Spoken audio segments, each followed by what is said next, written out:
तो पहले तो डिस्कस करते हैं कि सर आज क्या कंप्लीट करने वाले हैं हम, उसके बाद में हम अपना रिवीजन स्टार्ट करेंगे। एक बार वो अभी तक हमने जितना पढ़ा है एक बार उसके बारे में पढ़ लेंगे, उसके बाद में हम स्टार्ट करेंगे आज के टॉपिक्स। तो सर पहले बता तो दीजिए कि आज पढ़ने क्या वाले हैं। तो आज का हमारा गोल रहेगा कि हम चैप्टर 2 का मेजर पोर्शन कवर कर लें। सर एक बहुत इंटरेस्टिंग केस स्टडी है कैडबरी की, कैडबरी की केस स्टडी आएगी, वो हम डिस्कस करेंगे।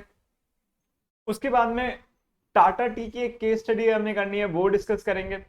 फिर इन्वायरमेंट स्कैनिंग क्या होता है वो पढ़ेंगे। उसके बाद में स्वॉट एनालिसिस करेंगे, उसका भी एक केस स्टडी है छोटा सा, पेप्सी का केस स्टडी करने वाला। तो आज का क्लास सिर्फ और सिर्फ केस स्टडीज के ऊपर ही बेस्ड है। तो आज थ्योरी व्योरी नहीं पढ़ने वाले, आज जितने ज्यादा केस स्टडीज कर पाएंगे उतना ज्यादा हमारे लिए बेटर होने वाला है। ठीक है, तो पहले एक बार हम रिवीजन स्टार्ट कर लेते हैं, उसके बाद में हम अपना केस स्टडी का सिलसिला स्टार्ट करेंगे। तो लास्ट क्लास में हमने पढ़ा था बिजनेस एनवायरनमेंट क्या होता है, हमने चैप्टर 2 स्टार्ट किया था और उसमें फर्स्ट टॉपिक था बिजनेस एनवायरनमेंट। तो सर ये बिजनेस एनवायरनमेंट होता क्या है? बिजनेस एनवायरनमेंट का मतलब जो सारे फैक्टर्स इंटरनल या एक्सटर्नल जो बिजनेस के डिसीजंस को अफेक्ट करते हैं कि बिजनेस कैसे चलने वाला है, बिजनेस को क्या डिसीजंस लेना पड़ेगा, जो सारे फैक्टर्स अफेक्ट करते हैं उसको, उस सराउंडिंग को हम बोलते हैं कि भैया ये बिजनेस एनवायरनमेंट है। हमने देखा था कि बिजनेस एनवायरनमेंट मल्टीफेसेटेड है, उसके अंदर कॉम्प्लेक्स है, डायनामिक है, मतलब बहुत सारे फैक्टर्स है जो कंटिन्यूसली अफेक्ट करने वाले हैं बिजनेस को, और ये कॉन्स्टेंटली चेंज हो रहे हैं। आपने अगर सुना होगा किसी को, मतलब कोई भी न्यूज चैनल वगैरह में आप अगर देखते हो बिजनेस वाले, तो वो बोलते हैं कि the times are changing really fast, मतलब वो रिफ्लेक्ट कर रहे हैं कि बिजनेस का जो सिनेरियो है वो कॉन्स्टेंटली चेंज हो रहा है। आपको पता नहीं आपका नेक्स्ट डिमांड कहां से जनरेट हो जाए या फिर आपका नेक्स्ट कॉम्पिटिटर कौन से सेक्टर से आ जाए। ठीक है, तो ऐसा मैंडेटरी नहीं है कि आपका ही पर्टिकुलर सेगमेंट से ही आपका कॉम्पिटिटर एग्जिस्ट करेगा, हो सकता है कि और कहीं आपका कॉम्पिटिटर एग्जिस्ट कर रहे। ठीक, उसके बाद में हमने डिस्कस किया था कि बिजनेस एनवायरनमेंट समझना क्यों इंपॉर्टेंट है, क्यों इंपॉर्टेंट है हमारे लिए, ताकि हम अपने बिजनेस डिसीजंस ले सकें, हमें पता रहे कि कौन सा हमारा थ्रेट है, कौन सा हमारा अपॉर्चुनिटी है, उसको आइडेंटिफाई कर सकें। फिर हमें कंटिन्यूस लर्निंग मिलता है, मतलब हम अपने आप को अपग्रेड करते रहते हैं। ये सिर्फ और सिर्फ पॉसिबल है अगर हम बिजनेस एनवायरनमेंट को कंटिन्यूसली स्कैन करते हैं और उसको अपने बिजनेस डिसीजंस में उतारते हैं। उसके बाद में हमने कवर किया था ऑर्गेनाइजेशन और एनवायरनमेंट के बीच में रिलेशनशिप क्या है। तो ऑर्गेनाइजेशन प्रोवाइड करता है एनवायरनमेंट को इंफॉर्मेशन, अकॉर्डिंगली एनवायरनमेंट भी इंफॉर्मेशन प्रोवाइड करता है ऑर्गेनाइजेशन को। इन दोनों के बीच में रिसोर्सेज एक्सचेंज होते हैं। एक ऑर्गेनाइजेशन को बनाने के लिए, मतलब अपने फिनिश गुड्स बनाने के लिए उसको क्या क्या चाहिए, मेन चाहिए, मतलब लेबर चाहिए, रॉ मटेरियल चाहिए, और अदर फैसिलिटीज चाहिए, ये सब इन्वायरमेंट से ही मिल सकता है उसको। और अकॉर्डिंगली एक फर्म का जो आउटपुट होता है वो इन्वायरमेंट में किसी के इनपुट के लिए काम आता है, तभी तो जाके ये साइकिल चलता रहता है। तो ये दोनों ऑर्गेनाइजेशन आदान प्रदान, ऑर्गेनाइजेशन और इन्वायरमेंट के बीच में आदान प्रदान कंटिन्यूसली चलता रहता है। तो इतना ही किया था हमने लास्ट क्लास में। तो अब हम स्टार्ट कर रहे हैं एक बहुत इंटरेस्टिंग टॉपिक, कैडबरी की केस स्टडी। और पॉइंट नंबर क्या होगा अपना, पॉइंट नंबर 5 या 6, कौन सा पॉइंट चल रहा है? पॉइंट नंबर 5 होएगा शायद, है ना? आप मुझसे कीजिए ना, पॉइंट नंबर 5 ही तो होगा। हाँ ठीक है, पॉइंट नंबर 5 में लिख लीजिए, business must adapt to environment conditions. Business must adapt to environment condition, कि बिजनेस को एनवायरमेंट में जो सारे चेंजेस आ रहे हैं या फिर जो सारे कंडीशंस आ रहे हैं उस वो सबको अडेप्ट करना पड़ेगा, मतलब उसके अकॉर्डिंगली उस सिचुएशन में अपने आप को ढालना पड़ेगा। तो उसके लिए हम एक केस स्टडी देख रहे हैं, कैडबरी का case study, Cadbury case study.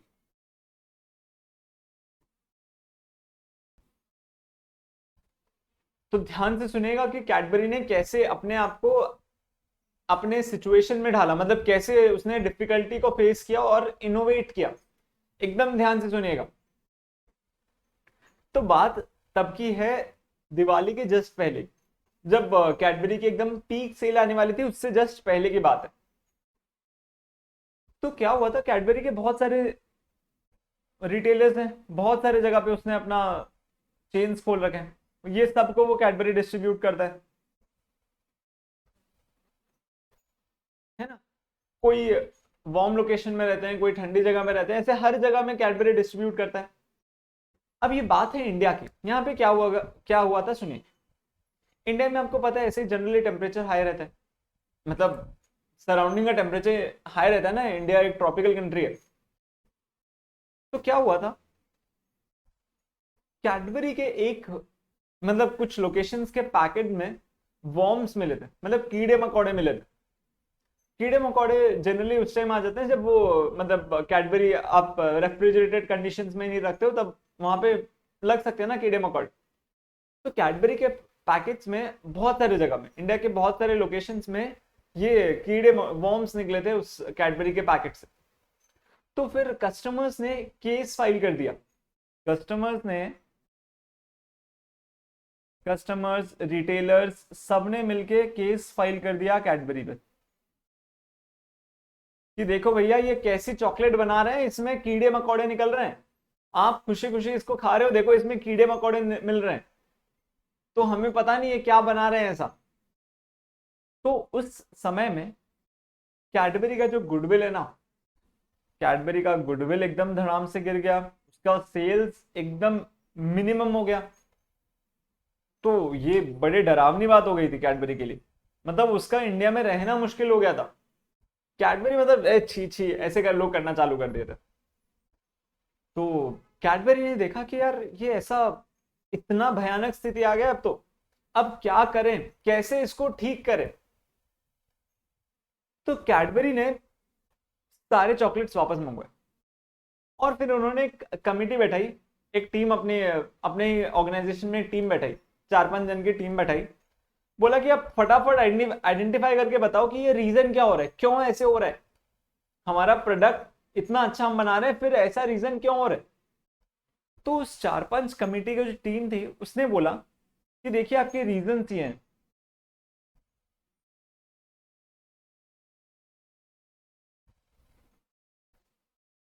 हमारी जो प्रोडक्ट की क्वालिटी है ना, वो और बेटर हो सकती है। फिर जो पैकेजिंग है वो पूरी एयर टाइट नहीं रह रही है, पैकेजिंग पूरी एयर टाइट नहीं रह रही है। तो इस रीजन की वजह से वहां पे मॉइस्चर जनरेट हो जा रहा है और वो फिर मतलब चॉकलेट एकदम लिक्विड लिक्विड सी हो जाती है। तो एयर टाइट पैकेजिंग अवेलेबल नहीं हो रही है। फिर जो डिस्ट्रीब्यूटर्स ये चॉकलेट रखते हैं ना, वो ये चॉकलेट्स को ना एकदम ऐसे खुले में रख देते हैं, मतलब जहां से मान लीजिए टेम्परेचर हाई है तो वो ऐसे ही पड़ी रहती है, तो ऑटोमेटिकली अफेक्ट होगा क्वालिटी। उसमें आप देखना लिखा हुआ रहेगा कि keep in cool storage, cool conditions में रखने के लिए। तो उन्होंने बोला कि हमारे जहां पे पॉइंट ऑफ सेल है ना, वहां पे रेफ्रिजरेशन अवेलेबल नहीं है।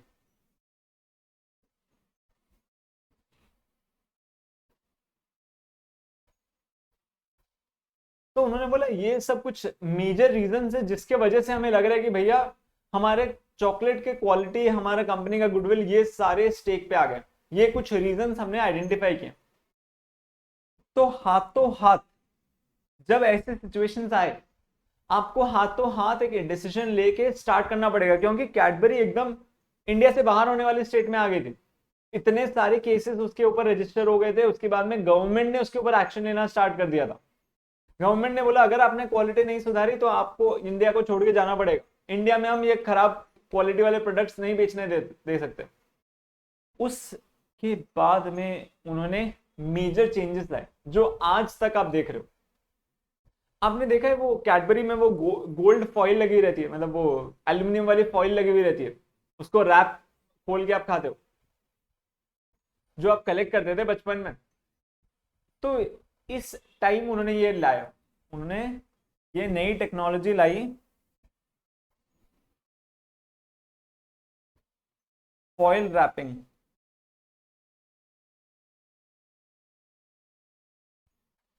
फिर ये फॉइल रैपिंग का कॉस्ट उन्हें बहुत हैवी पड़ रहा था, लेकिन फिर भी उन्होंने अपना प्राइसेस इंक्रीज नहीं किया, क्योंकि उन्होंने बोला कि अगर हम प्राइसेस इंक्रीज कर देंगे तो लोगों के मन में जो गुडविल बना हुआ जो थोड़ा बहुत बचा है वो भी चला जाएगा। तो उन्होंने प्राइसेस इंक्रीज नहीं किया। फिर उन्होंने वोल्टेस के साथ मिलके, जो आप देखते हो ना ये पान दुकान वगैरह में वो ऐसे छोटे छोटे रेफ्रिजरेटर्स रहते हैं जिसमें चॉकलेट वगैरह रखे हुए रहते हैं, तो वो उन्होंने स्टार्ट किया, refrigerators at point of sale installed, so that quality एकदम हमारे फैक्ट्री से निकले टू एंड कस्टमर तक पहुंचे, क्वालिटी इंश्योर्ड रहे, पूरे सप्लाई चेन में क्वालिटी इंश्योर्ड रहे, उन्होंने ये गारंटी लिया। तब जाके आज जो आप कैडबरी का साम्राज्य देख रहे हो तब जाके वो कंटिन्यू हो रहा है, नहीं तो एक ऐसा स्टेट आ गया था जब उनको इंडिया छोड़ के जाना पड़ता। तो ये है इंटरेस्टिंग कैडबरी की केस स्टडी कि कैसे कैडबरी ने एडवर्सिटी को फेस किया और उसको कन्वर्ट किया अपॉर्चुनिटी में, कैसे अपने आप को सेफ गार्ड किया और उन्होंने कैसे नई टेक्नोलॉजी का यूज किया।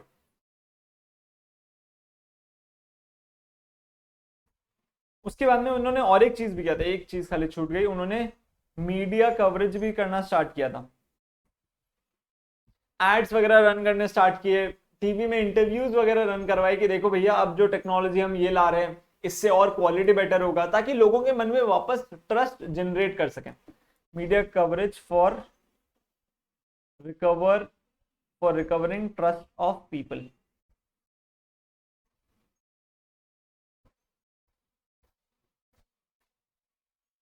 तो आप रीजंस फॉर, एक मिनट,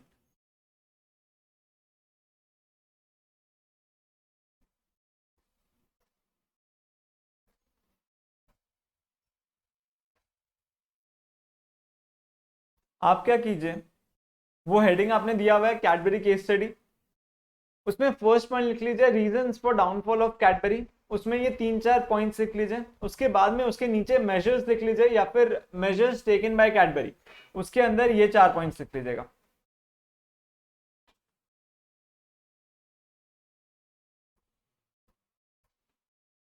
हाँ, फ्री ऑफ कॉस्ट में प्रोवाइड किया, रेफ्रिजरेटर्स उन्होंने फ्री ऑफ कॉस्ट में प्रोवाइड किया था, मतलब आप एक मिनिमम ऑर्डर वैल्यू लेते तो वो फ्री ऑफ कॉस्ट वो रेफ्रिजरेटर्स प्रोवाइड कर रहे थे।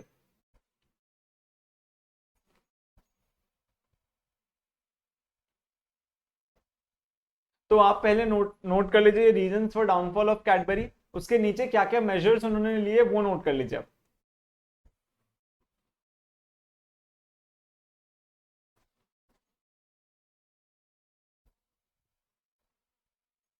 ऐसे बहुत सारी कंपनीज ने किया है, ऐसे जो भी अपॉर्चुनिटीज आए उन्होंने उसको ग्रास्प किया, या फिर अगर कुछ एडवर्सिटी आया तो उसको कैसे अपटर्न करना है।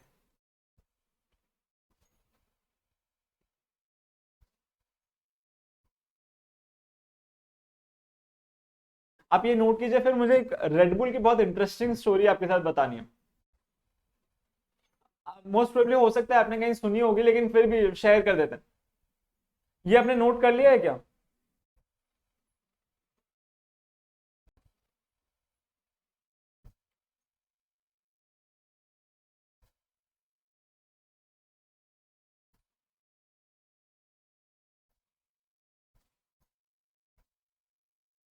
बोलिए ना।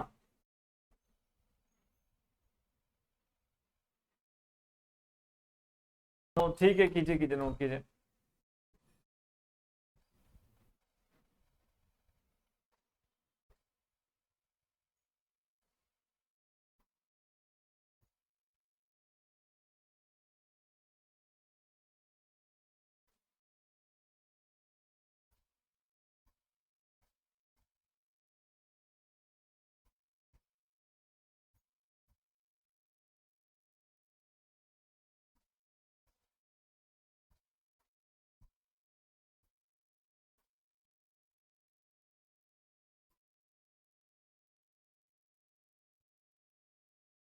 आप कर लिया है नोट, आ सकते हैं अब?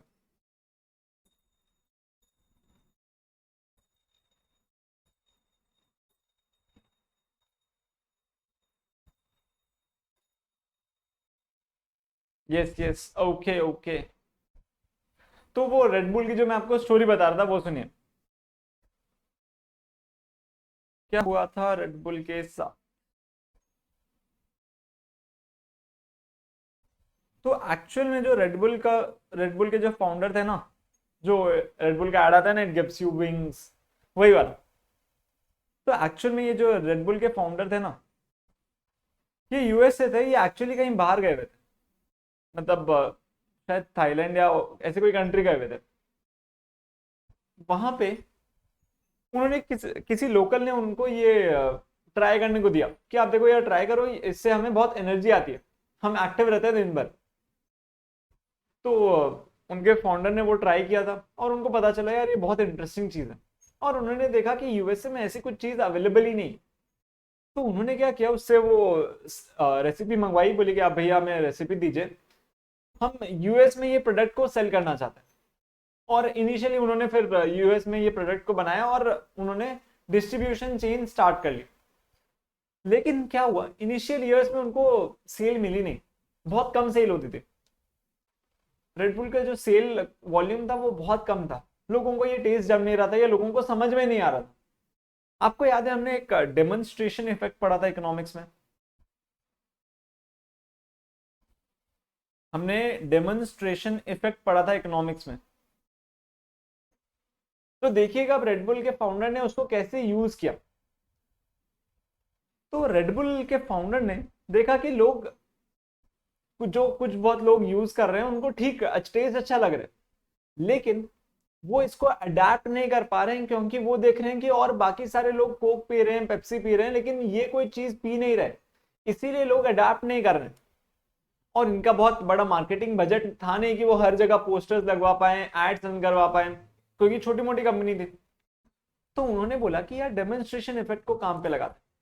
उन्होंने क्या किया, बहुत सारे खाली कैंस मंगवाए, रेडबुल वाले खाली कैंस मंगवाए, उनको हाथ से ऐसे क्रश व्रश करके जितने भी गार्बेज कैंस थे ना वहां पे डंप करवा दिए। जितने भी गार्बेज कैन थे पॉपुलर पॉपुलर पब्लिक एरियाज में आसपास, वहां पे जाके ये डंप करवा दिए।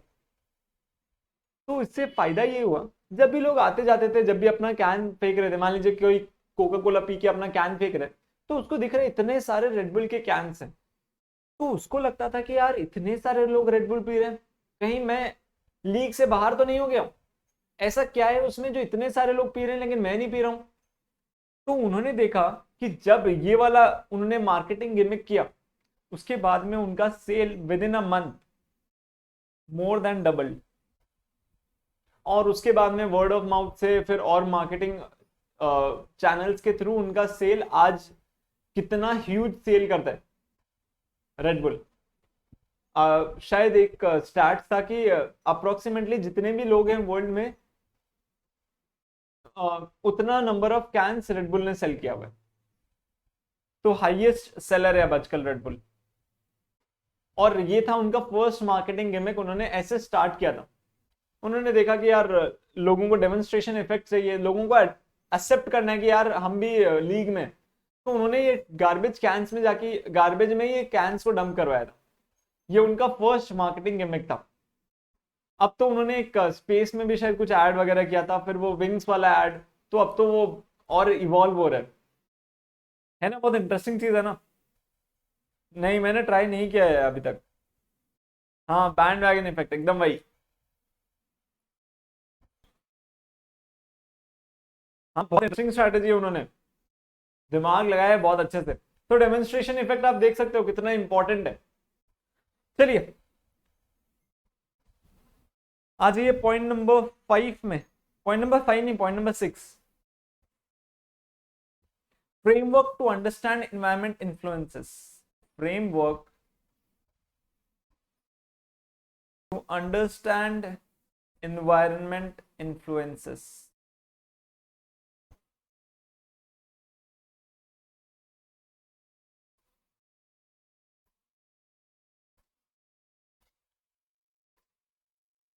तो सर हमें यह पता है कि एनवायरमेंट इन्फ्लुएंस करता है हमारे बिजनेस डिसीजंस को, लेकिन ये कैसे क्या स्टेप से सर हम जान सकते हैं कि एनवायरनमेंट कैसे अफेक्ट करने वाला है, या फिर क्या इफेक्ट, कौन से फैक्टर्स इफेक्ट करने वाले हैं?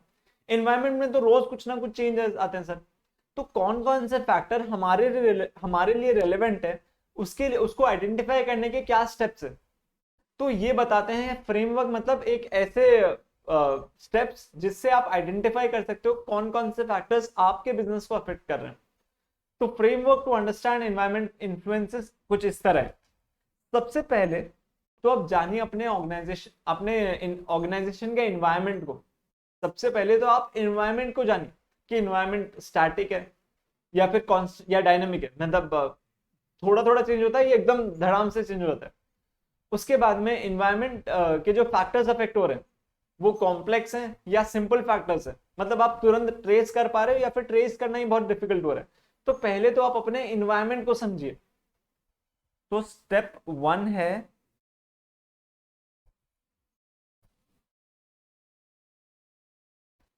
Nature of organisations environment. इसके अंदर आपको क्या क्या जानना है?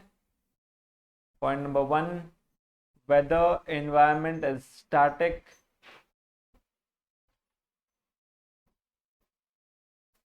ऑब्लिक कॉम्प्लेक्स, स्टैटिक और dynamic, sorry, whether environment is simple oblique complex, मतलब जो फैक्टर्स अफेक्ट कर रहे हैं वो सिंपल फैक्टर्स है, कॉम्प्लेक्स मतलब बहुत सारे मिले हुए फैक्टर्स अफेक्ट कर रहे हैं। तो सर हमने एनवायरनमेंट को समझ लिया, लेकिन सर हमें क्या क्या अफेक्ट करेंगे पहले वो तो समझ लें।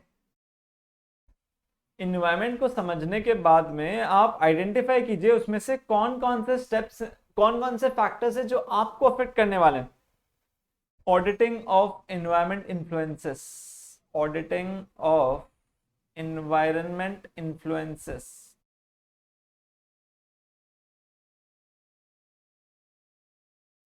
इसमें हम क्या क्या करते हैं?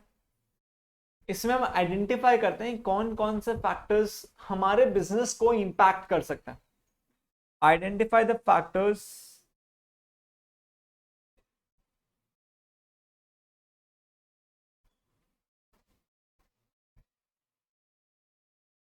which will impact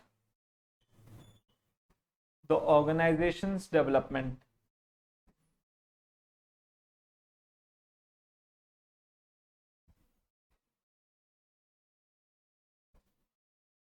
तो सर हमने पहले एनवायरनमेंट को समझा कि पूरा एनवायरनमेंट कैसा देखता है, उसके बाद में क्या क्या फैक्टर्स हमें अफेक्ट करते हैं, हम वो आइडेंटिफाई करते हैं ना कि देखो इतने सारे फैक्टर्स है इसमें, ये सब फैक्टर्स हमारे बिजनेस को डायरेक्टली अफेक्ट कर रहे हैं। उसके बाद में सर लास्ट स्टेप क्या है? हमने आइडेंटिफाई कर लिया क्या क्या फैक्टर्स हमारे बिजनेस को इंपैक्ट कर रहे हैं, अब उनका इंपैक्ट हमारे बिजनेस पे क्या है वो देखते हैं हम, और अकॉर्डिंगली अपने डिसीजंस लेंगे। कंसिडरेशन ऑफ इमीडिएट इफेक्ट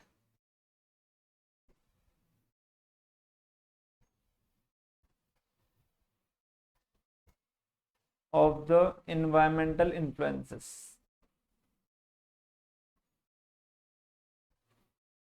मतलब कौन सी चीजें जो हमें डायरेक्टली इंपैक्ट कर रही है, तो उनका इंपैक्ट हम अपने बिजनेस पे देखते हैं कि उनका उनका डिसीजन या फिर वो फैक्टर हमारे बिजनेस को कैसे अफेक्ट कर रहे हैं। मान लीजिए जैसे आपने पहले हम एक एग्जांपल ले लेते हैं, टी इंडस्ट्री। आपने पहले पूरा टी इंडस्ट्री को समझा, पूरा इन्वायरमेंट को समझा कि देखो यार यहाँ पे ग्रो होता है, आसाम में बहुत सारी टी अवेलेबल है। फिर आपने हर जगह समझा कि ये टी के क्या क्या फैक्टर्स अफेक्ट होते हैं। फिर आपने देखा कि उसमें से क्या क्या फैक्टर्स है जो हमारे बिजनेस को अफेक्ट होने वाले हैं। मान लीजिए हमारे बिजनेस, हमारे जो प्रोडक्ट्स आते हैं वो आसाम से आते हैं, तो आसाम में मान लीजिए फ्लड्स आए तो वो हमारे बिजनेस को डायरेक्टली इंपैक्ट करेंगे। तो ऐसे हम लिस्ट बनाएंगे क्या क्या फैक्टर्स है जो हमारे बिजनेस को अफेक्ट करते हैं। उसके बाद में हम इमीडिएट इंपैक्ट देखेंगे कि वो क्या इंपैक्ट करने वाला है हमारे। मान लीजिए वहां पे फ्लड्स आए तो हमारा बिजनेस इस बार अफेक्ट होने वाला है, क्योंकि रॉ मटेरियल्स का प्राइस बढ़ जाएगा ऑटोमेटिकली, या फिर प्रोसेसिंग का चार्जेस बढ़ जाएगा ऑटोमेटिकली। तो ये सब चीजें हम आइडेंटिफाई करते हैं। या फिर मान लीजिए किसी कस्टमर ने किसी कॉम्पिटिटर ने प्राइस रिड्यूस कर दिए, ये सब चीजें हमें डायरेक्टली अफेक्ट करेंगी ना। एग्जाम्पल, कॉम्पिटिटर्स प्राइसिंग पॉलिसी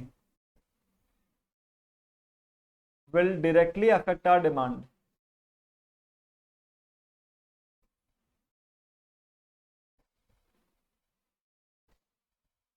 तो इस फ्रेमवर्क को यूज करके आप जान सकते हो कौन सा फैक्टर हमें कैसे इंपैक्ट करने वाला है। सर लेकिन ये तो एकदम सिंपल सी चीज आपने बताई।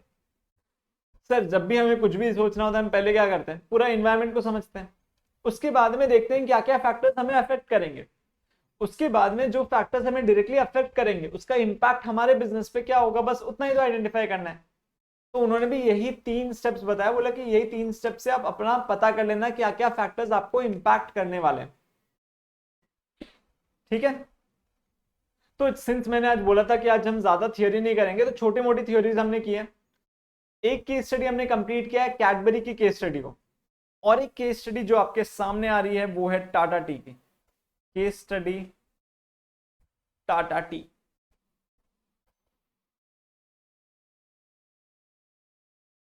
आपने कभी टाटा टी का जो वो पैकेज वगैरह देखे क्या, टाटा टी क्या क्या ऑफर करता है, आप कुछ ब्रांड्स बता सकते हैं मुझे, या फिर उसके जो मतलब प्रोडक्ट के नाम है वो सब बता सकते हैं आप कुछ।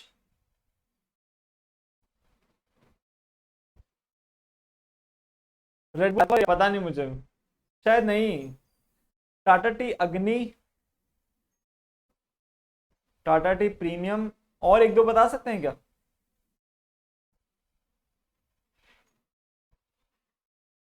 अल्कोहल नहीं है वो, मतलब आपको रिफ्रेश कर देता है, एनर्जी देता है। एक दो और नाम बता सकते हैं आप टाटा टी के बारे, टाटा टी के ब्रांड्स के बारे में। हाँ टाटा टी गोल्ड है, एक और बस एक और, गूगल से सर्च करके बता दीजिए, मैं थोड़ी आपको याद करने बोल रहा हूँ। Tata tea premium, Tata tea gold, Tata T अग्नि, टाटा इसी का है क्या, शक्ति, हाँ शक्ति, शक्ति हो गया, चलिए छोड़िए, शक्ति। तो एक बार ये आइडेंटिफाई करते हैं कि टाटा टी के अंदर ऐसा क्या क्या एक्सटर्नल और इंटरनल फैक्टर्स है जो टाटा टी के बिजनेस डिसीजंस को अफेक्ट करने वाले हैं। ये टाटा टी के कुछ ब्रांड्स अवेलेबल हैं, हम ये आइडेंटिफाई करना चाह रहे हैं कि टाटा टी के इंटरनल क्या क्या फैक्टर्स है, मतलब जो फैक्टर्स टाटा टी खुद अफेक्ट कर सकते हैं, मान लीजिए उसकी पैकेजिंग, ब्रांडिंग, डिस्ट्रीब्यूशन, ये सब तो टाटा टी खुद अफेक्ट कर सकता है। और एक्सटर्नल मान लीजिए सप्लायर्स के रिलेशनशिप, कस्टमर्स के डिमांड, वो टाटा टी कैसे, क्या क्या फैक्टर्स हैं टाटा टी के अंदर जो उसको पॉजिटिव या नेगेटिव बताते हैं। जैसे मान लीजिए मैं आपको एक बार बता दे रहा हूँ, एक बार बता दे रहा हूँ, आप उसके बाद में मुझे आंसर देंगे। मान लीजिए टाटा टी के हमें आइडेंटिफाई करने इंटरनल पॉजिटिव फैक्टर्स क्या हैं और एक्सटर्नल पॉजिटिव फैक्टर्स क्या हैं। इंटरनल, एक्सटर्नल, उनके इंटरनल पॉजिटिव फैक्टर्स क्या हैं और इंटरनल नेगेटिव फैक्टर्स क्या हैं। पॉजिटिव, नेगेटिव, एक्सटर्नल में भी पॉजिटिव, नेगेटिव। मैं आपको सब में एक एक पॉइंट बता दे रहा हूं, अकॉर्डिंगली आप सोच के शेयर करेंगे। मान लीजिए टाटा टी के पास अपनी पैकेजिंग या फिर ब्रांड नेम बहुत स्ट्रांग है, तो वो तो उसके फायदे के लिए काम करेगा, और वो तो टाटा टी खुद ही कंट्रोल कर रहा है। तो इंटरनल पॉजिटिव में लिख सकता हूं कि टाटा टी के पास स्ट्रॉन्ग ब्रांडिंग है, इससे उसको कॉम्पिटिटिव एडवांटेज मिलने वाला है। और इंटरनल नेगेटिव क्या है टाटा टी के पास, ऐसा इंटरनल क्या फैक्टर्स उसको अफेक्ट करने वाला है जो उसके लिए हार्मफुल हो सकता है या नेगेटिव हो सकता है। उन्होंने एक्सेसिव वो नहीं किया है, डाइवर्सिफिकेशन नॉट अवेलेबल, मतलब उनके पास बहुत सारे वैरायटीज अवेलेबल नहीं है, एक्सेसिव डाइवर्सिफिकेशन नॉट अवेलेबल है ना। आप टाटा टी जनरली आप नॉर्मल वाली टी के लिए लेते हो, ग्रीन टी, हर्बल टी के लिए आप टाटा टी प्रेफर नहीं करते हो, क्योंकि उन्होंने एक्सेसिव डाइवर्सिफिकेशन नहीं कर रखा है। एक्सटर्नल उनके पास ऐसा क्या है जिसके वजह से वो उनके लिए बहुत बेनिफिशियल होता है? उनका जो सप्लाई चेन नेटवर्क है, या फिर उन जो सप्लायर से वो प्रोक्योर करते हैं, वो कनेक्शंस बहुत अच्छे हैं। तो मैं एक बार लिख दे रहा हूं, ये सप्लाई चेन पोजीशनिंग, ये उनका बहुत पॉजिटिव है। और नेगेटिव क्या है? उनका जो डीलर नेटवर्क है ना, वो उनसे अनसेटिस्फाइड है because of low returns. Low returns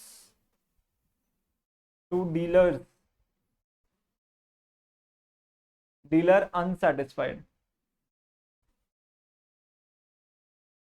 तो आपको इसी टर्म्स में सोचना है कि टाटा टी के पास अंदर ऐसे क्या फैक्टर्स हैं जो उसके पॉजिटिव हैं, क्या फैक्टर्स हैं जो उसके अगेंस्ट हैं, एक्सटर्नल एनवायरनमेंट में क्या फैक्टर्स एग्जिस्ट करते हैं जो उसके पॉजिटिव के लिए, और क्या फैक्टर्स एग्जिस्ट करते हैं जो उसके नेगेटिव के लिए। आपको पता है मेजर बिजनेस डिसीजंस जब लिए जाते हैं ना, जो स्टार्टअप्स आते हैं ना, वो ये चीज को यूज करते हैं ये आइडेंटिफाई करने के लिए कि देखो भैया उनके नेगेटिव क्या क्या हैं और हमें वो कवर करने हैं। जो पॉजिटिव है वो सारे अप्लाई कर लेते हैं, और जो नेगेटिव है उसको इंप्रूव करके अप्लाई करते हैं। ये होता है। अगर आपने सुना होगा, जेफ बेजोस ने बोला था कि an existing margin is an opportunity, ऐसा कुछ उन्होंने बोला था। इसका मतलब वो बोल रहे थे कि अगर कोई बड़ी कंपनी में कुछ नेगेटिव पॉइंट्स जो एग्जिस्ट करते हैं, एक स्टार्टअप आके उसको कन्वर्ट कर सकता है पॉजिटिव्स में। तो जनरली स्टार्टअप्स क्या करते हैं, यहाँ पे आइडेंटिफाई करते हैं कि देखिए इंटरनल क्या क्या नेगेटिव पॉइंट्स है, एक्सटर्नल क्या क्या नेगेटिव पॉइंट्स है, और उसमें से कितने मैक्सिमम को हम नेगेटिव से पॉजिटिव में कन्वर्ट कर सकते हैं। ठीक है, चलिए अब आप बताने वाले हैं। पहले इंटरनल पॉजिटिव बताइए। Internal positive, good transportation facility, moisture free storage, एकदम करेक्ट है। बढ़िया बढ़िया। तो हम 2 पॉइंट्स लिख रहे हैं। डिस्ट्रीब्यूशन नेटवर्क जो आपने बताया था, ट्रांसपोर्टेशन फैसिलिटी, उसको थोड़ा रीवर्ड करके डिस्ट्रीब्यूशन नेटवर्क लिख दे रहे हैं। और यहाँ पे लिख दे रहे हैं पैकेजिंग, जो एयरटाइट पैकेजिंग है उसमें हम सारे चीजों को इंक्लूड कर लेते हैं, पैकेजिंग। अब बताइए मुझे internal negative factors. Internal negative factors,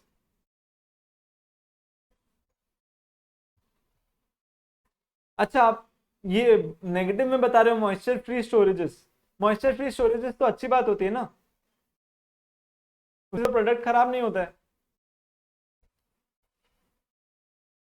बताइए ना इंटरनल नेगेटिव क्या हो सकता है?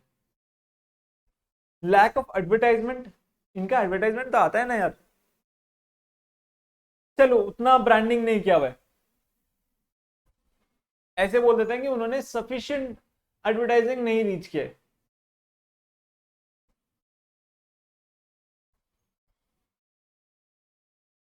नो सफिशिएंट ब्रांड प्रमोशंस,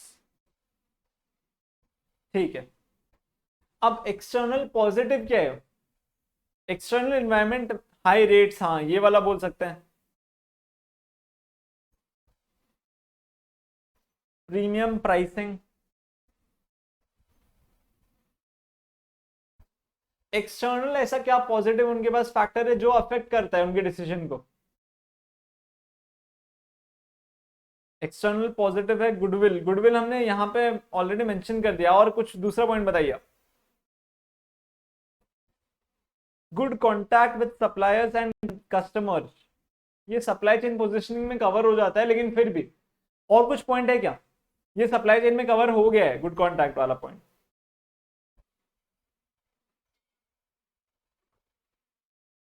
और कोई पॉइंट सोचिए।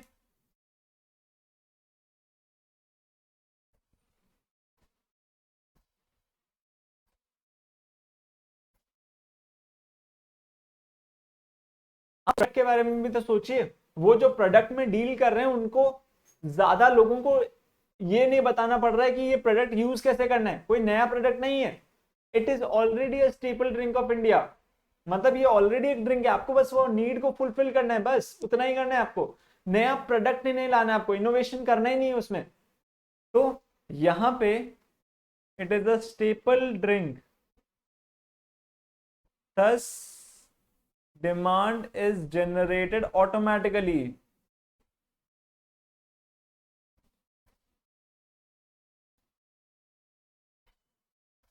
चलिए, अब कोई ऑल टाइम अवेलेबल, हाँ ये भी हो सकता है। एक्सटर्नल पॉजिटिव में ऑल टाइम अवेलेबिलिटी मतलब आप बोल रहे हो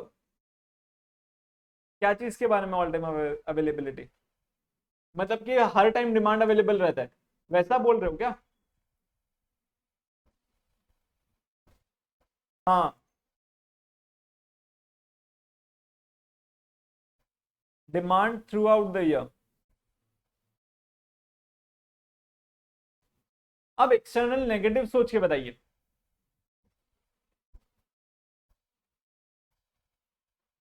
एक्सटर्नल नेगेटिव सोच के बताइए।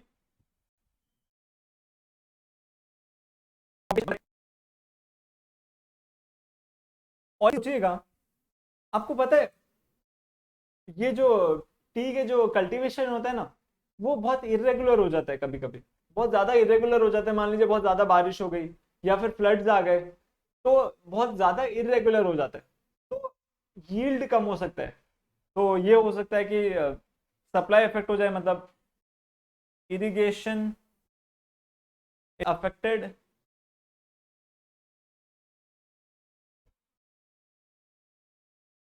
Due to extreme weather conditions.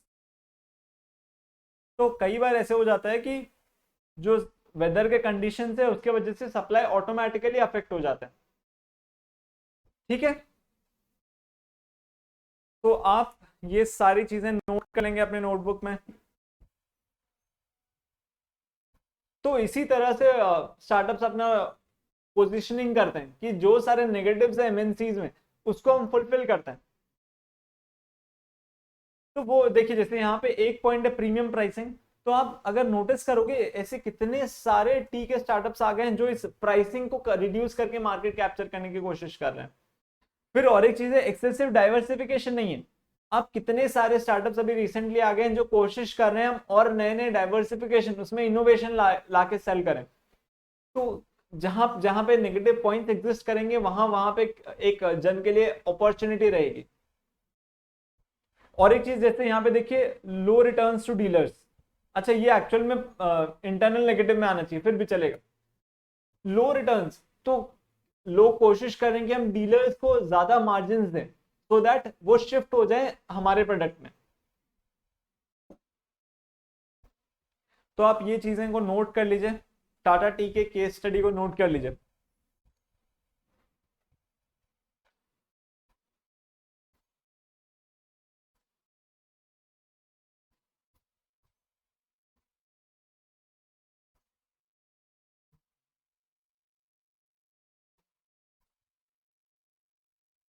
कर लिया आपने नोट?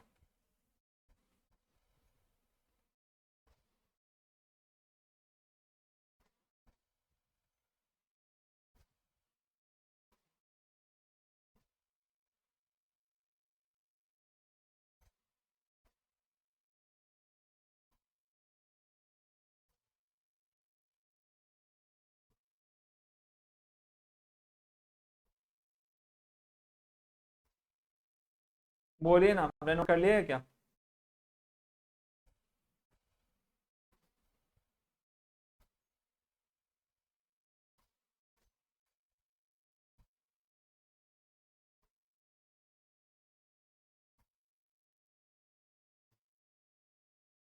अच्छा, आपने रिसेंटली वो चीज सुनी क्या कि इंडिया का इकोनॉमी 20% जंप कर गया है? आपने वो चीज सुनी थी अभी रिसेंटली न्यूज में? एकदम पॉपुलर था यार न्यूज में। 20% जंप कर गया है, 20% जंप कर गया, देखो क्या बढ़ रहे हैं हम लोग।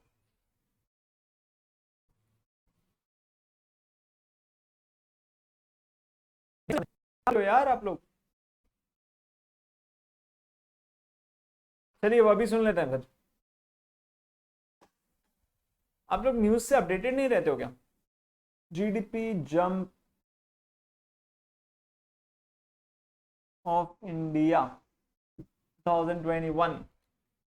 देखिए लिखा हुआ है ना, soared to record high of 20.1%। Quarter one में इंडिया का जीडीपी 20.1% से ग्रो किया। देखिए लिखा हुआ है ना यहाँ पे हेडिंग में, रिकॉर्ड 20.1% इन क्वार्टर 1।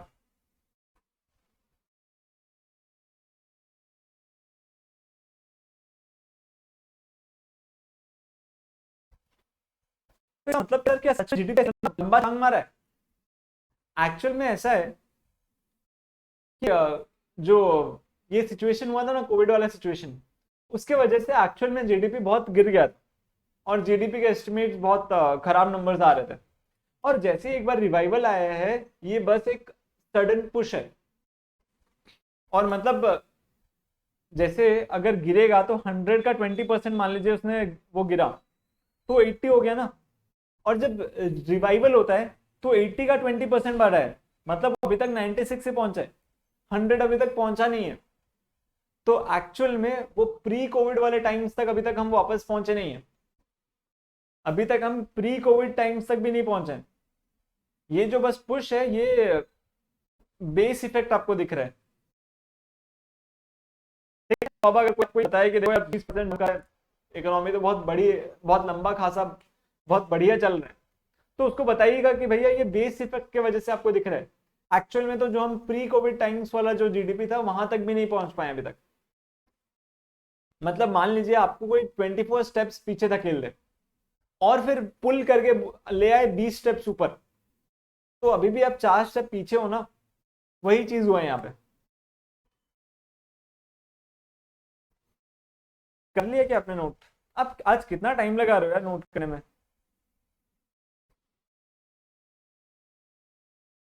हाँ आगे बढ़ फेल नहीं है, पहुंचना बहुत मुश्किल भी है, नहीं पहुंच जाएंगे हम। इंडियन इकोनॉमी पे अब सब बुलिश हैं, सबको बिलीव है इंडियन इकोनॉमी बहुत अच्छे से ग्रो करने वाली है।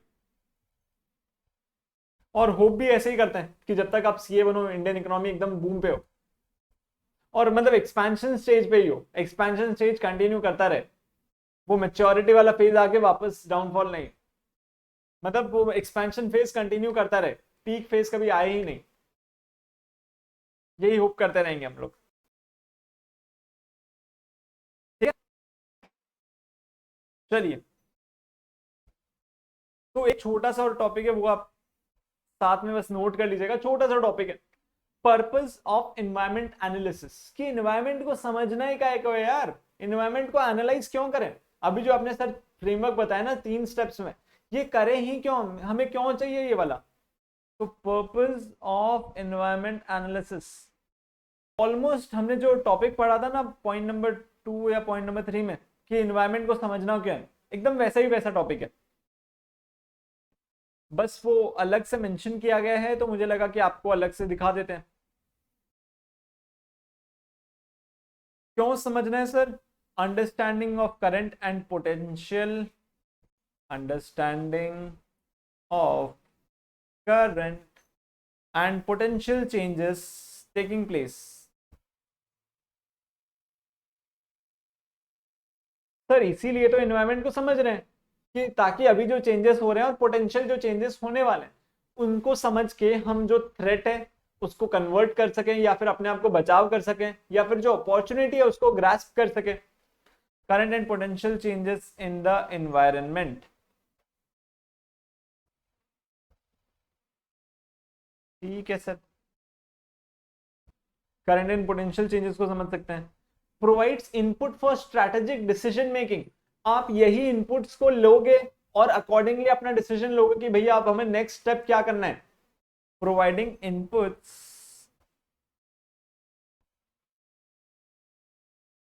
For strategic decision making. ये रिपीटेशन वाला पॉइंट है, बस बुक में अलग से दिया हुआ था तो मैं आपको नोट करवा दे रहा हूं, लेकिन ये रेपिटेशन वाला पॉइंट है, ये हमने ऑलरेडी डिस्कस कर रखा है। फिर थर्ड पॉइंट है provide future opportunities. Of course sir, तभी तो हम ये इन्वायरमेंट स्कैनिंग कर रहे हैं कि फ्यूचर में क्या बेटर कर सकते हैं, कहाँ इनोवेशन ला सकते हैं, कौन सा नया प्रोडक्ट लॉन्च कर सकते हैं, क्या ऐसा कर सकते हैं कि हमारा ग्रोथ हो। Provide future opportunities.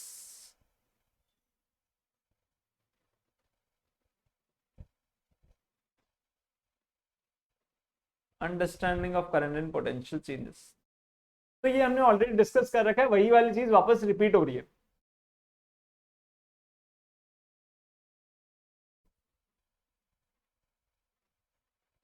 ठीक है, और कुछ छोटे मोटे थ्योरी टॉपिक्स हैं, लेकिन वो आज नहीं करा रहा हूं, क्योंकि वो आपने आज आज हमारी बात हुई थी, आज हम थ्योरी नहीं करेंगे। तो एक बहुत इंपॉर्टेंट एनालिसिस है, वो आप हम साथ में करेंगे। ठीक है, हम मैक्सिमम 10 मिनट्स लगेंगे, लेकिन वो एनालिसिस बहुत ज्यादा इंपॉर्टेंट है। और इसमें हम करने वाले हैं कोका कोला का केस स्टडी। किसका केस स्टडी करने वाले हैं? कोका कोला का। तो आप लोग अगर बोलोगे इंटरेस्टिंग है तो हम लोग साथ में करेंगे अभी, या फिर उसको नेक्स्ट क्लास के लिए रखेंगे। 10 मिनट्स आप देने के लिए रेडी हो क्या? कर लें हम लोग? ठीक है सर, हम लोग रेडी हैं। Okay okay.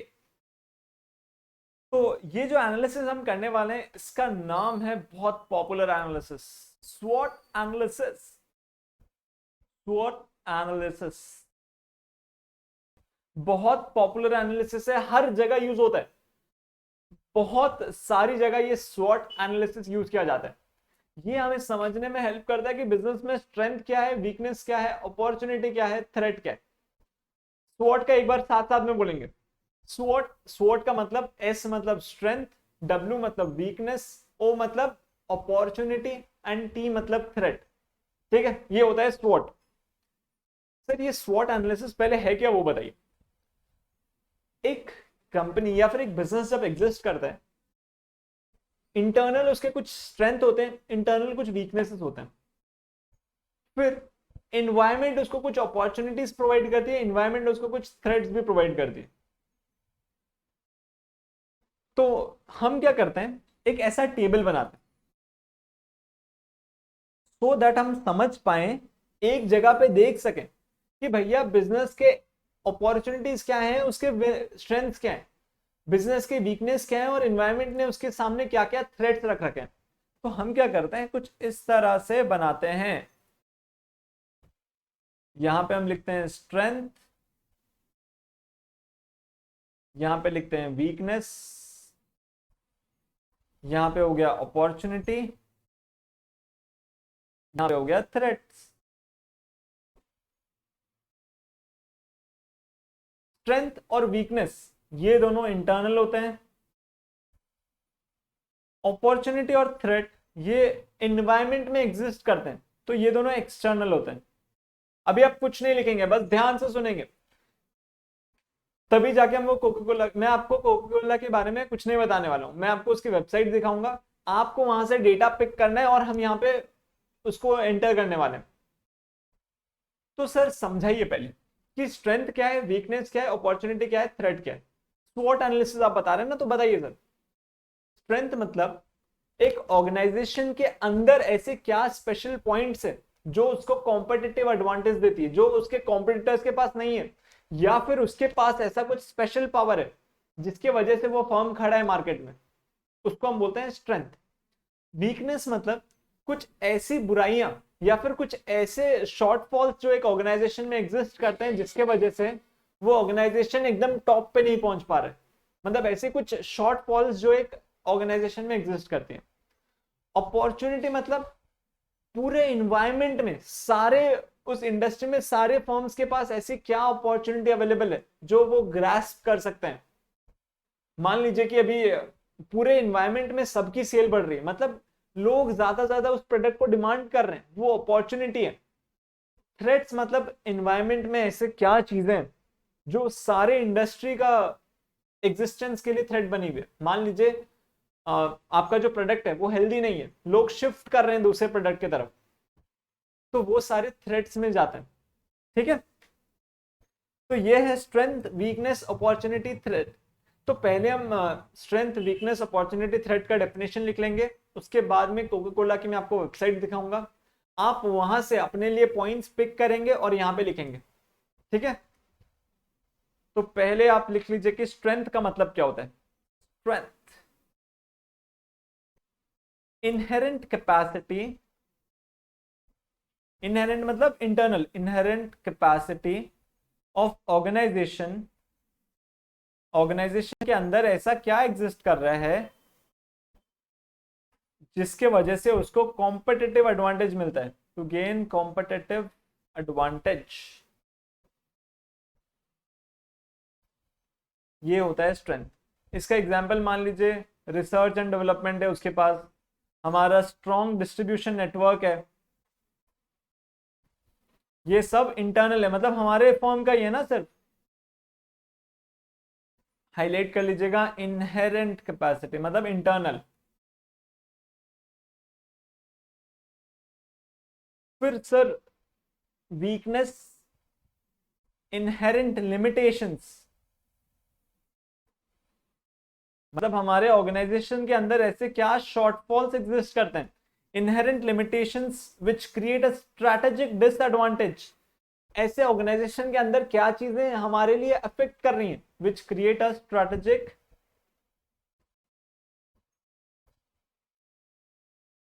डिसएडवांटेज। हाईलाइट कर लीजिएगा, इनहेरेंट लिमिटेशन मतलब इंटरनल। सर इसका एग्जाम्पल क्या हो सकता है, हमारे पास लिमिटेड प्रोडक्ट्स हैं, सिंगल प्रोडक्ट लाइन, हम इनोवेशन नहीं कर रहे हैं,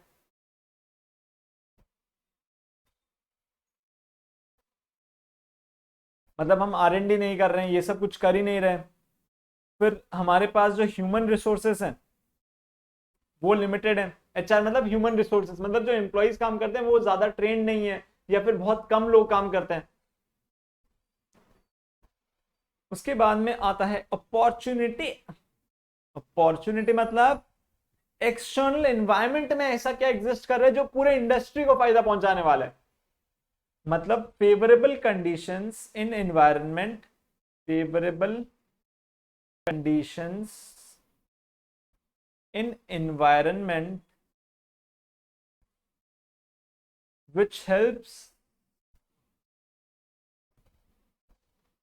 organization to strengthen its position, मतलब ये अपॉर्चुनिटी सबके लिए अवेलेबल है लेकिन हम उसका बेनिफिट उठा सकते हैं, ऐसा नहीं होना चाहिए कि हम उसका बेनिफिट ही नहीं उठा सकते हैं। तो ऐसे एनवायरनमेंट में क्या फेवरेबल कंडीशंस एग्जिस्ट करते हैं जिसका बेनिफिट हम उठा के अपना पोजीशन और स्ट्रॉन्ग कर सकते हैं, फेवरेबल कंडीशंस इन एनवायरनमेंट।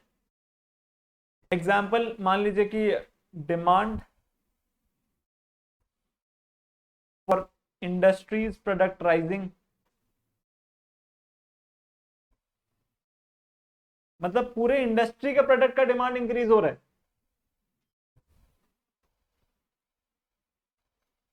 उसके बाद में आता है थ्रेट्स,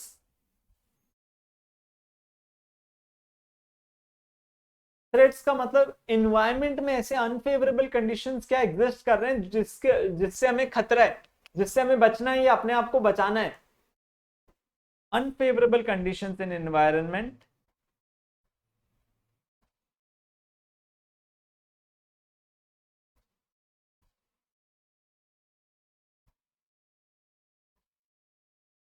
which creates risk और causes damages, या तो वो हमारे लिए रिस्क है या फिर हमारा नुकसान ही करके जाएगा। हाईलाइट कर लीजिएगा, अनफेवरेबल कंडीशंस इन एनवायरनमेंट। इसका एग्जाम्पल क्या है सर, कुछ बता दीजिए। मान लीजिए गवर्नमेंट ने कुछ रेगुलेशंस निकाल दी, जैसे क्रिप्टो इंडस्ट्री के लिए ना थ्रेट ही तो है यार, गवर्नमेंट ने कुछ रेगुलेशंस निकाल लिए, गवर्नमेंट रेगुलेशंस एक्सेट्रा।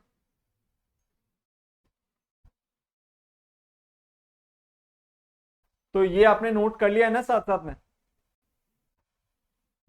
बोलिए ना, आपने नोट कर लिया है तो, आपने नोट किया है तो मैं आपको डायरेक्टली वो कोका कोला की वेबसाइट में ले जाता हूं और आपको पिक करके बताना है स्ट्रेंथ क्या है, वीकनेस क्या है, अपॉर्चुनिटी क्या है, थ्रेट क्या है हमारे लिए। तो आप ये नोट करने के बाद में ऐसे शेप्स बना लेंगे, मतलब ऐसा एक शेप बना लेंगे, ये लंबा लाइन करीब 8-10 लाइन लंबा जितना, और फिर 4-5 लाइन के बाद में ये रहा, आपको ऐसे ड्रॉ करना है।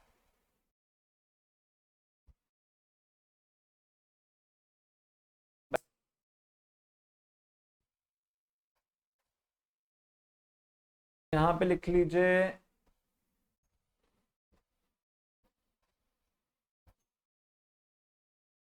Strength,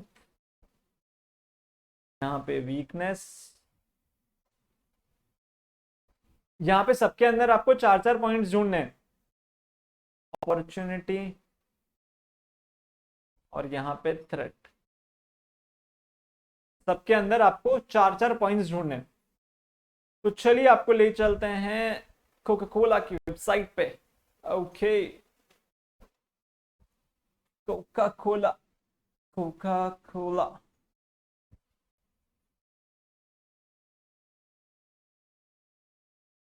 Coca Cola, refresh the world, make the difference. आपको इस वेबसाइट से स्कैन करके पता करना है कि उसके स्ट्रेंथ क्या है, वीकनेस क्या है, अपॉर्चुनिटी क्या है, थ्रेट क्या है। मैं आपको पूरी वेबसाइट दिखा दे रहा हूं, ठीक है। एक बार मैं आपको फटाफट पूरी वेबसाइट से स्क्रॉल करवा रहा हूं।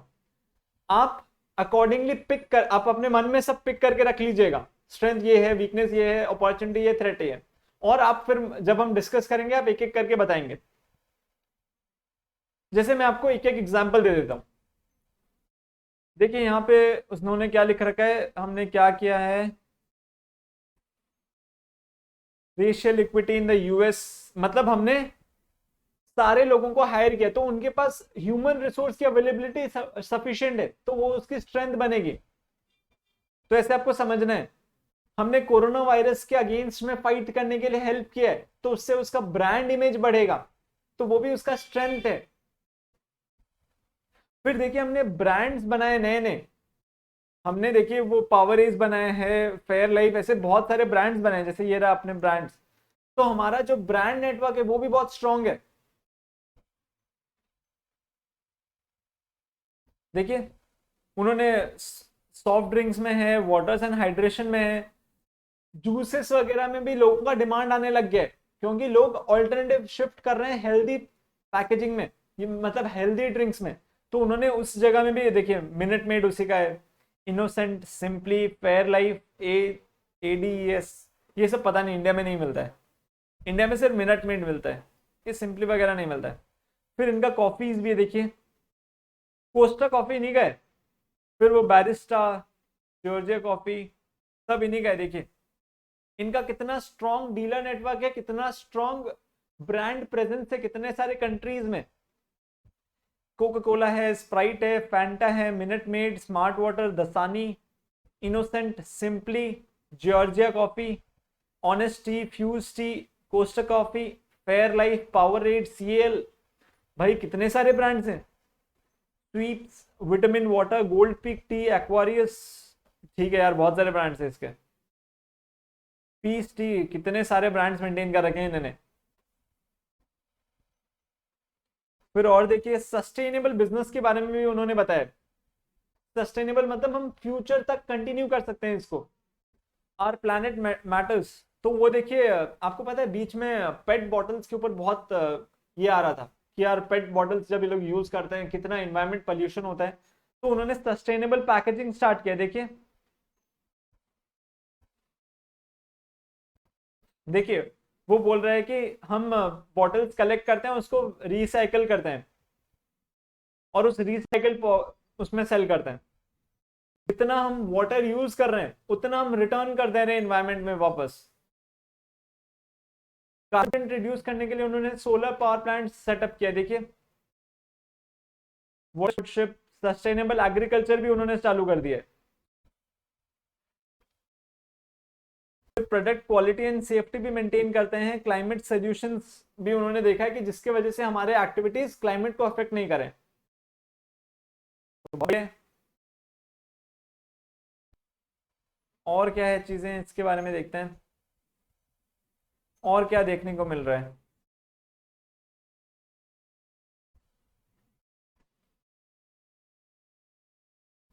बेटर शेयर्ड फ्यूचर में देखें, देखते हैं उन्होंने क्या लिख रखा है।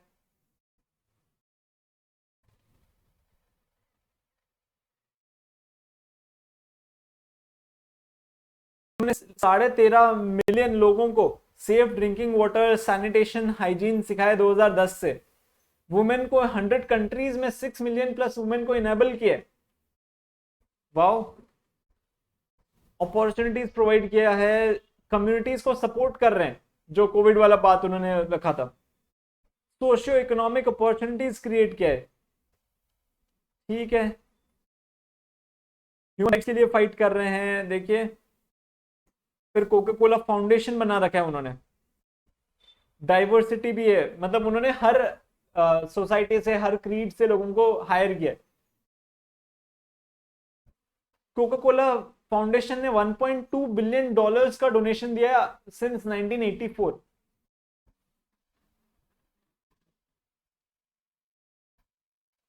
और देखते हैं और क्या हुआ है यहाँ पे, और उनके वेबसाइट में कुछ दिया हुआ है क्या। कैरियर्स में देखिए, वो लोगों को कैसे हायर करते हैं उसके बारे में उन्होंने कुछ दिया होगा। जो सारे लोग हमारे साथ जुड़ना चाहते हैं, हम सबको हायर करना चाहते हैं, उन्होंने कंपनी के बारे में दिया है। हम अपने पीपल को ग्रो करने में हेल्प करते हैं।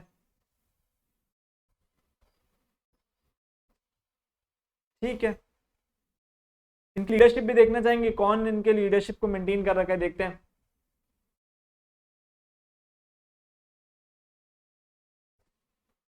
Executive leadership, James Quincy, John Murphy, Brian Smith, Manuel Arroyo. तो एक बहुत डाइवर्स नेचर है। आप कितने सारे कंट्रीज से कितने सारे लोगों को देख पा रहे हो, कितने सारे रेसेस, कितने सारे क्रीड्स को उन्होंने इंक्लूड कर रखा है अपने। बहुत मेजर मेजर है यार, बहुत अच्छा सा बनाया हुआ है उन्होंने अपने बोर्ड ऑफ डायरेक्टर्स। ठीक है, तो इतना रिसोर्सेज अपने लिए सफिशिएंट है। तो आप बताना स्टार्ट कर सकते हो। क्या पहले स्ट्रेंथ से स्टार्ट करते हैं। आपको क्या क्या स्ट्रेंथ देखने मिली, क्या क्या स्ट्रेंथ आपने एक्स्ट्रा, वो स्ट्रेंथ नहीं होती है यार। स्ट्रेंथ बताइए, कुछ ऐसी स्ट्रेंथ जो बताती है कि हाँ ह्यूमन रिसोर्सेज काउंट कर सकते हैं, एडवर्टाइजमेंट नहीं काउंट होगी यार। अब ब्रांड लॉयल्टी बोलते तो मैं बोलता कि मैं मान जाता, लेकिन human resources, diverse human resources, human resources तो अच्छा साउंड नहीं करेगा, diverse human resources, diverse human resources. और कुछ बताइए। एडवर्टाइजमेंट काउंट नहीं होगी। एडवर्टाइजमेंट की जगह बोलते अगर ब्रांड लॉयल्टी है वो काउंट होता। इतने सारे पॉइंट्स थे हमने उसमें देखे थे। ब्रांड लॉयल्टी मेंटेन कर सकते हैं। और कुछ पॉइंट बताइए। हमने पूरी वेबसाइट स्कैन की, 4-5 पॉइंट तो मैंने ही बता दिए। हाँ, लार्ज नंबर ऑफ प्रोडक्ट्स, ये पॉइंट करेक्ट हो सकता है। लार्ज प्रोडक्ट लाइन, बस और एक पॉइंट बताना है आपको। हाँ, social benefit, contributing to society. तो इससे उसका गुडविल इंक्रीज हो रहा है। ठीक है, अब वीकनेसेस क्या है, क्या क्या चीजें हैं जो इस कंपनी को अफेक्ट कर रही है।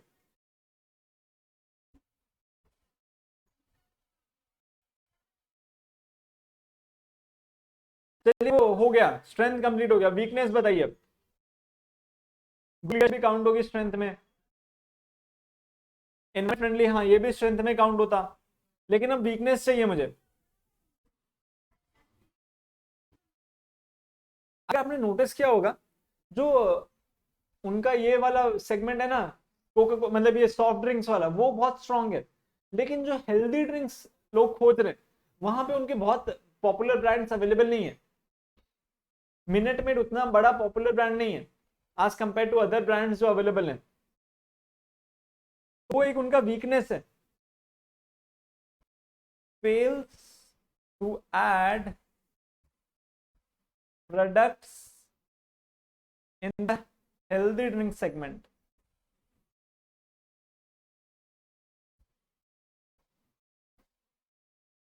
वो अपने प्रोडक्ट लाइन को एक्सपैंड नहीं कर पा रहे हैं अदर एरियाज में, जैसे सिर्फ और सिर्फ सॉफ्ट ड्रिंक्स या फिर उसी ड्रिंक्स के कैटेगरी में वो फिक्स होकर रह गए। वो ना तो अल्कोहलिक ड्रिंक्स या फिर और अदर ड्रिंक्स में वो एक्सपैंड ही नहीं कर पा रहे हैं। Expansion into other categories is difficult, क्योंकि कस्टमर्स उनको परसीव कर रहे हैं कि भैया ये सिर्फ और सिर्फ सॉफ्ट ड्रिंक्स बनाता है। आप अगर जब कोका कोला का नाम सुनते हो आप सिर्फ और सिर्फ सॉफ्ट ड्रिंक्स इमेजिन करते हो। और एक पॉइंट बस बता दीजिए, अनइवन डिस्ट्रीब्यूशन, हाँ ये भी करेक्ट है।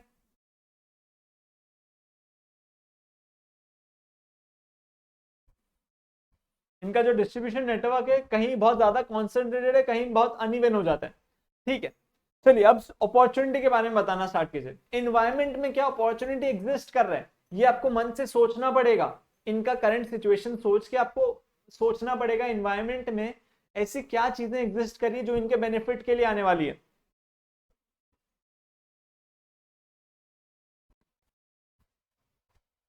सोच के बताइए ना, क्या उनके लिए ऐसी इन्वायरमेंट में क्या अपॉर्चुनिटी उनके लिए एग्जिस्ट कर रही है।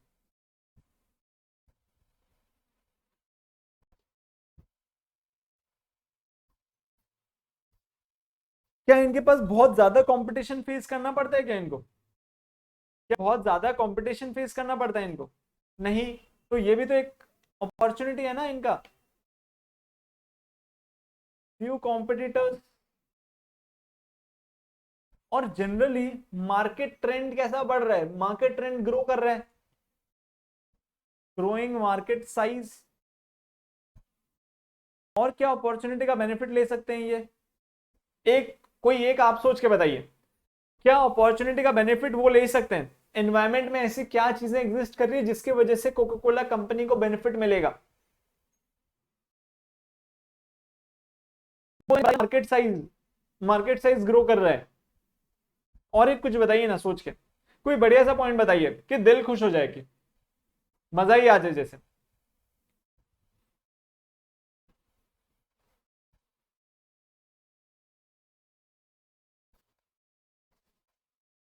सोचिए सोचिए, हमने पूरा वेबसाइट स्कैन किया, कुछ तो ऐसा होगा जिससे आपको लग रहा होगा कि नहीं यार कोका कोला की कंपनी, अभी यहाँ पे सोचने के ऐसे सोचिए कोका कोला की कंपनी डूब सकती, क्या क्या रीजंस पॉसिबल है। सॉरी, अपॉर्चुनिटी हम सोच रहे हैं कि कोका कोला एकदम वर्ल्ड लीडर बन सकती है, कैसे? कोक मशीन्स ब्रांड को डेवलप कर सकते हैं जैसे मिनट मेड, हाँ। अपॉर्चुनिटी हम ये बोल सकते हैं, ये अपॉर्चुनिटी में ये बोल सकते हैं कि वो अपना नेटवर्क इंक्रीज कर सकते हैं, वो अपना हेल्दी ड्रिंक्स वाले ब्रांड्स को डेवलप कर सकते हैं। Can develop existing brands for healthy drinks, तो क्योंकि वहां पे लोगों को ज्यादा डिमांड आ रहा है तो हम वो डेवलप कर सकते हैं। चलिए अपॉर्चुनिटी कंप्लीट करते हैं। थ्रेट्स, ऐसी क्या क्या चीजें हैं जिसकी वजह से कोका कोला कंपनी बंद हो सकती है। अगर ये आपने मतलब बहुत बार सुना होगा, ये आपको तुरंत क्लिक कर जाना चाहिए, व्हाट्सएप में रोज आता रहता है। हाँ, ये तो अपॉर्चुनिटी आ गए। चलिए अब थ्रेड्स पे आ जाइए। ये आपने व्हाट्सएप मैसेज कितने बार सुना होगा? चलिए मैं बता देता हूँ। नेगेटिव प्रेस उनको मिलता है, बहुत बार नेगेटिव प्रेस मिलता है बिकॉज ऑफ प्रोडक्ट कंसर्न्स। बोलते हैं ना कि यार ये इससे वो टॉयलेट साफ करते हैं कोका कोला से, ये सब नेगेटिव प्रेस है उनके।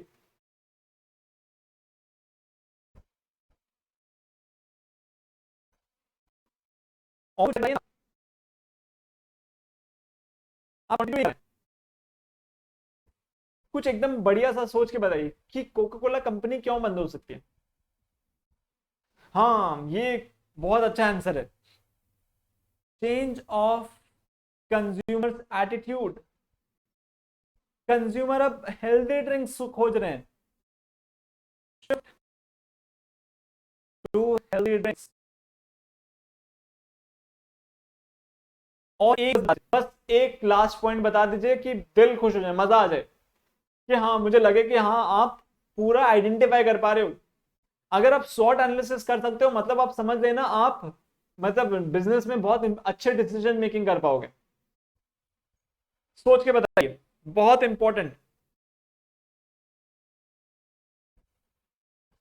हाई कंटेंट ऑफ कार्बन, तो वो हम बोल सकते हैं प्रोडक्ट कंसर्न्स। लेकिन और एक पॉइंट चाहिए मुझे, ये मिला जुला पॉइंट हो गया, एक और पॉइंट अब चाहिए मुझे।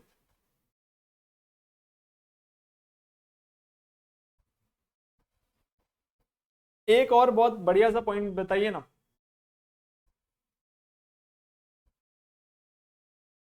कि क्यों ऐसा क्या हो सकता है कि कोका कोला कंपनी बंद ही हो जाए।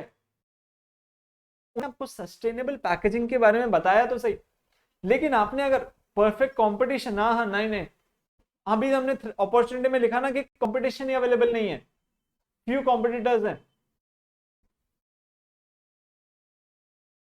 हो सकता है लोकल प्लेयर्स से उनको थ्रेट मिल रहा है, local players arising at each area. Local players जैसे स्पाइस अप हो गए, ऐसे बहुत सारे लोकल ब्रांड्स भी अवेलेबल आ रहे हैं। एक पॉइंट है जैसे सस्टेनेबल पैकेजिंग के बारे में उन्होंने बताया, एक्चुअल में बहुत ज्यादा काम नहीं हो पा रहे हैं। पेट बॉटल्स उन्होंने बोला जो रिसाइकल कर रहे हैं वो बहुत स्पेसिफिक ब्रांड्स के लिए कर रहे हैं, कोका कोला वगैरह ये सब ब्रांड्स के लिए पॉसिबल नहीं हो पा रहे हैं। तो इन्वायरमेंट कंसर्न बहुत ज्यादा इंपैक्ट कर रहे हैं। तो अगर आप चेक करेंगे सबसे ज्यादा पोल्यूटिंग कंपनीज ये लोग हैं। तो इन्वायरमेंटल कंसर्न्स अबाउट पैकेजिंग बहुत ज्यादा है। Environmental concerns about packaging and production बहुत ज्यादा है। पैकेजिंग एंड प्रोडक्शन, तो बस इतना सफिशिएंट पॉइंट्स है। तो ये होता है स्वॉट एनालिसिस। इससे सर हमें क्या बेनिफिट होता है। मान लीजिए आप कोका कोला कंपनी, तो आपको पता रहेगा कि भैया हमारे ये वीकनेसेस है, इसके ऊपर काम करना है, स्ट्रेंथ को मेंटेन करना है, वीकनेस को स्ट्रेंथ में कन्वर्ट करना है, अपॉर्चुनिटी को ग्रास्प करना है, थ्रेट से सेफगार्ड करना है या फिर थ्रेट को अपॉर्चुनिटी में कन्वर्ट करना है, सो दैट आप जान सको अभी हम कौन से पोजीशन में। ऐसे आप अगर कॉम्पिटिटर के लिए करते हो तो आपको पता होना चाहिए कि मुझे कॉम्पिटिटर के कौन से पॉइंट पे स्ट्राइक करना है, मतलब उसके जो वीकनेसेस हैं जो थ्रेट है वहां पे मुझे स्ट्राइक करना है। ठीक है, इसी रीजन के वजह से आपको स्वॉट एनालिसिस करने होते हैं। तो स्वॉट एनालिसिस बहुत पॉपुलर एनालिसिस है, एमबीए वगैरह में सिखाई जाती है, रेगुलर किए जाते हैं। तो आप इसको अब नोट कर सकते हैं। ओके, तो आप इसको फटाफट नोट कर लीजिए।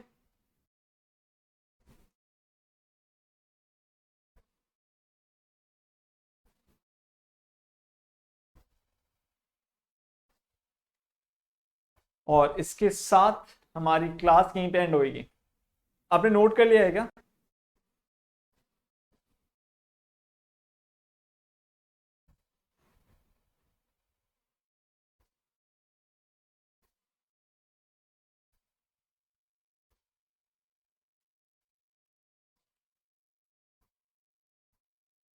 तो most probably bye next class हम चैप्टर 2 को कंप्लीट कर लेंगे। कुछ छोटे मोटे टॉपिक्स बचे हैं जो हम एक साथ एक क्लास में कंप्लीट कर पाएंगे।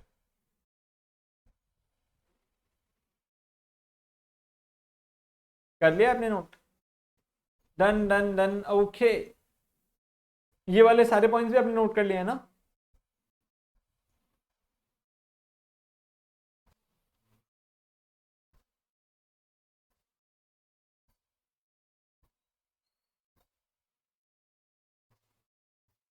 हाँ कर लिए हैं आपने नोट।